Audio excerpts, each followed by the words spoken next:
kalau rezeki murah, jiwa kita tenang. Rezeki kalau tak murah, jiwa kita serabut. Bila rezeki tak murah, mula hutang. Hutang tu menjerat. Mulalah kita hidup dalam keadaan sempit. Hidup berhutang sempit. Sasa nak berhutang. Dalam mudah berhutang, tak mau ambil jalan payah. Nak pergi buat kerja teruk, nak kena meleleh peluh, tak mau. Nak berhutang mudah. Lepas tu pula bila masa bayar hutang, tak boleh bayar pula. Lagi teruk. Kita ni miskin, jangan minta. Kalau kita miskin, kita buat apa? Bertakwa pada Allah. Bertakwa pada Allah tu maksud macam mana?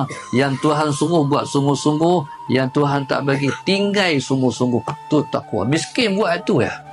Miskin jaga kefarduan yang Tuhan suruh, jaga larangan yang Tuhan larang. Jangan buat yang Tuhan larang, buat yang Tuhan suruh.